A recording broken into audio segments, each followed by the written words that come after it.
Large, well-equipped SUVs with a hint of luxury are expensive. You don't expect that much volume and opulence to come without a huge price tag.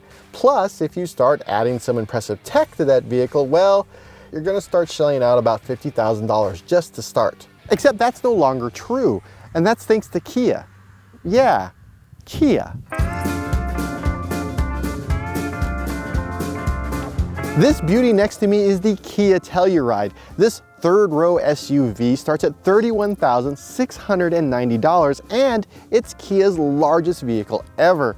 And as a new entry into the large SUV market, I have to say the automaker did a bang-up job. Let's start with the styling. Now, a while back, Kia hired one of Audi's designers, and that investment, well, it produced a vehicle that, out of the corner of your eye, kind of looks like a Range Rover. In fact, whenever I pull up anywhere with this vehicle, a lot of people ask me, hey, what is that? And when I reply, it's a Kia, well, they're rightfully surprised. The interior elicits the same reaction. It looks like the inside of a much more expensive car. But unlike the exterior, it's a bit of an illusion.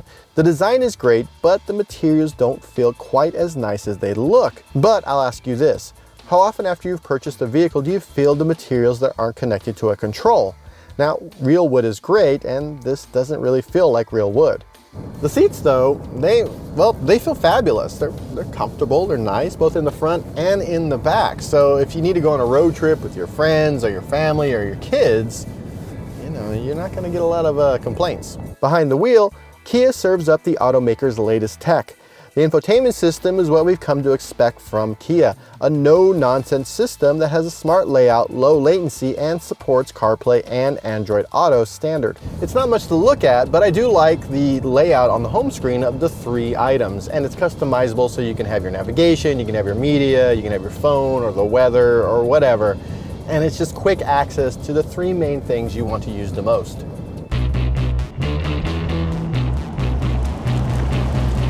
The driving experience itself is surprisingly nice for an SUV this size at this price point.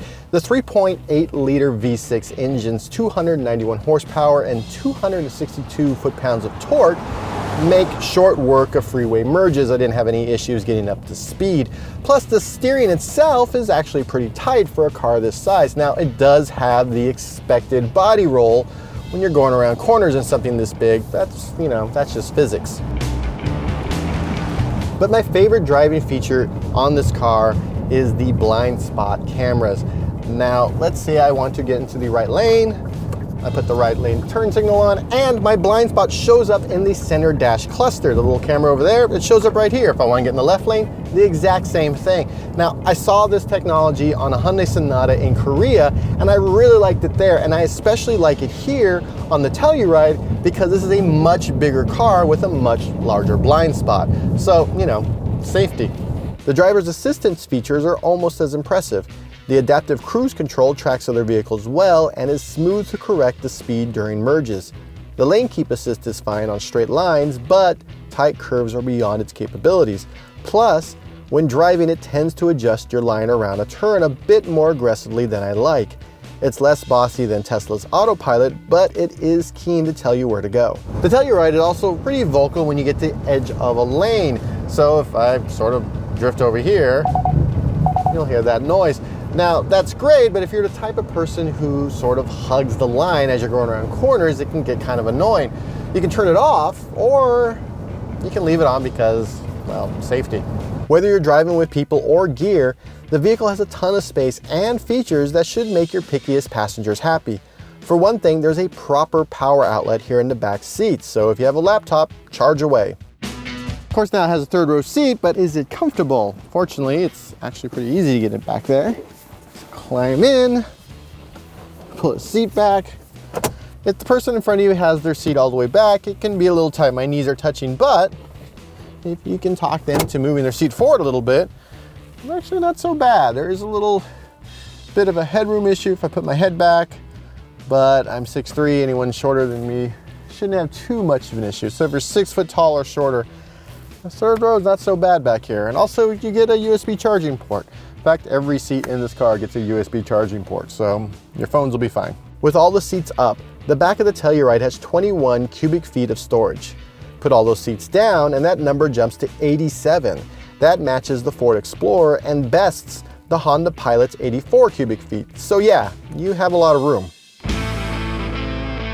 Automakers typically send us a car with a ton of bells and whistles, which can launch the starting price into the stratosphere. That said, Kia sent us the top-of-the-line SX version with a few more features tossed in for good measure, and the final price worked out to $46,000. That's pretty good for all the space, design, and tech you get. Okay, it's better than good, it's actually pretty great. Kia should be very proud of its new giant SUV. It delivers on what buyers want. It's comfortable, it's roomy, and it'll turn heads at the local Target. Just don't go feeling around on the materials on the inside. For more automotive coverage from Engadget, be sure to subscribe.